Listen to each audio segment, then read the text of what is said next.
time to build momentum, to interrupt and end race-based hatred and violence.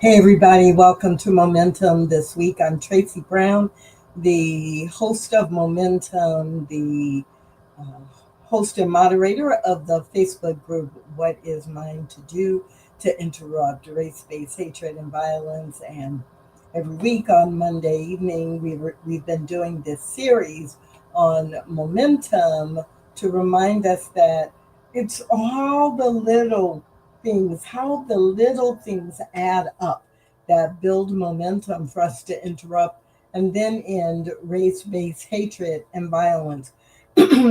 Just in case this is your first time seeing Momentum, what we do is in around between 10 and 15 minutes, short, in other words, just share one tip, one trend, one technique, one tool, one focus for the week, right? Something you can do or try, or something you want to keep in the forefront of your mind during the coming week so that you can maintain your commitment to be someone who interrupts or ends race-based hatred and or violence.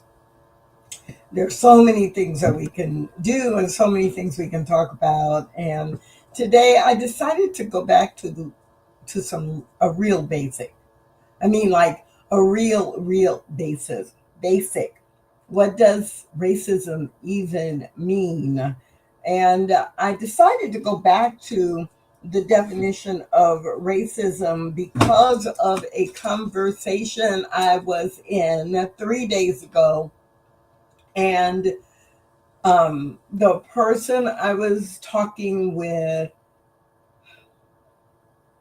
was describing a lot of things and attributing it to racism. Now, the impact of racism shows up in a lot of ways in our society. So we can say the impact of racism is discrimination. We can say the impact of racism is race-based hatred and violence. The impact of racism is this hatred or this even some self-hatred for members of different racial identity groups.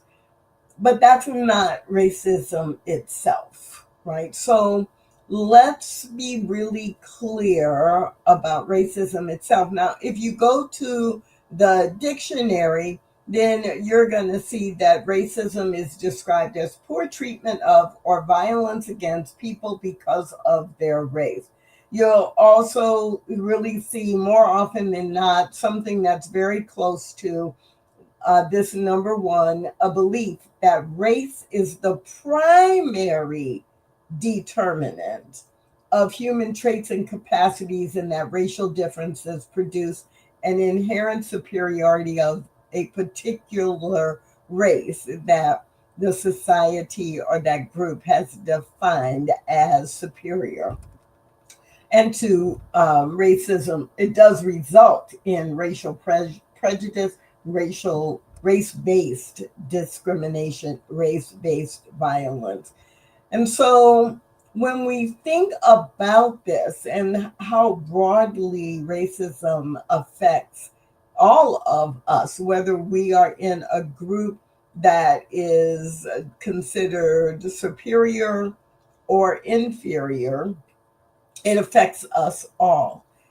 The simplest definition, however, if we go beyond go away from the dictionary, is to remember that racism is prejudice plus power. So prejudice against a specific race, or prejudice for a specific race, and then having the power to create systems, policies, laws that advantage or disadvantage specific groups.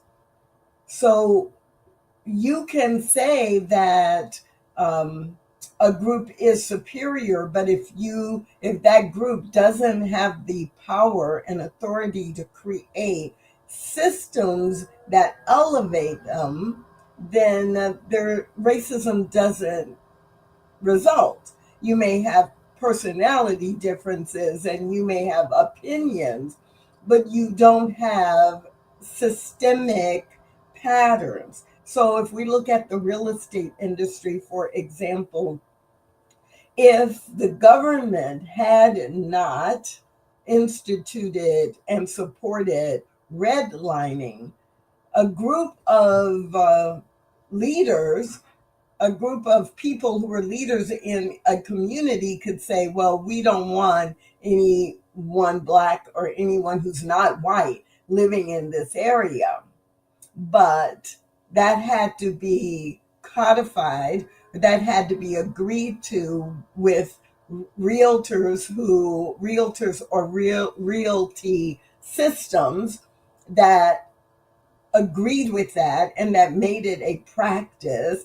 And of course, what we know about redlining today is, that there were government restrictions locally and nationally that then reinforced those required boundaries that people in certain areas through deed restrictions or redlining, only people who were white could buy property there.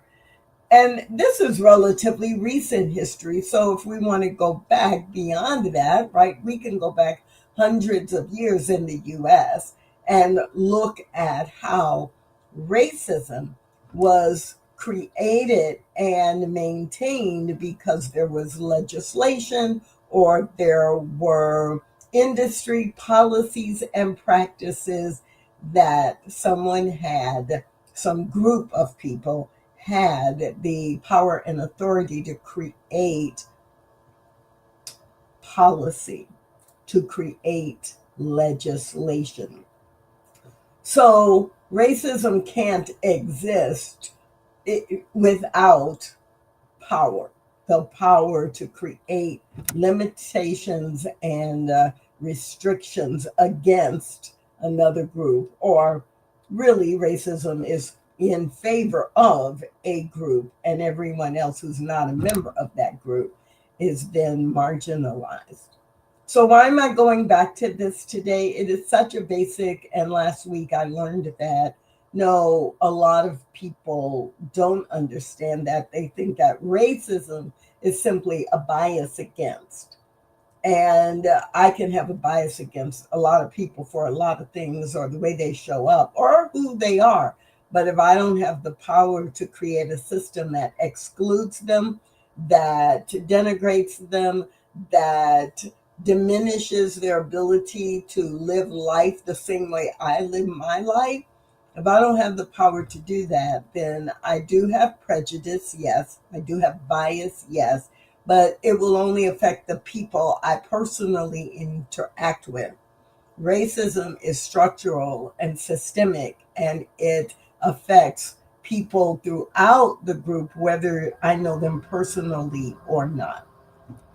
So, really, that's just kind of the reminder that when you are talking about racism or you find yourself in a conversation with someone because you are committed to interrupting race based hatred and violence, then you may have to explain what racism is, how it shows up, because people think it's more individualized and that that's the source of it. And because they personally haven't mistreated anyone, then they are not affected by racism and they are not continuing the existence of racism without realizing all the things that happen in society today that are based on a power system, a powerful system that has created rules and regulations and standards that are designed to advantage one racial group and disadvantage everyone else. So that is what we're going to keep in mind during the coming week in order to build momentum so that we can all be part of interrupting and or ending race-based hatred and violence. My name is Tracy Brown. That's the tip or trend or tool that I want to share with you this week. Please join me next Monday, again at 8 p.m. Central Time, or look for the recording throughout the week. And please, please share it with others. See you again soon.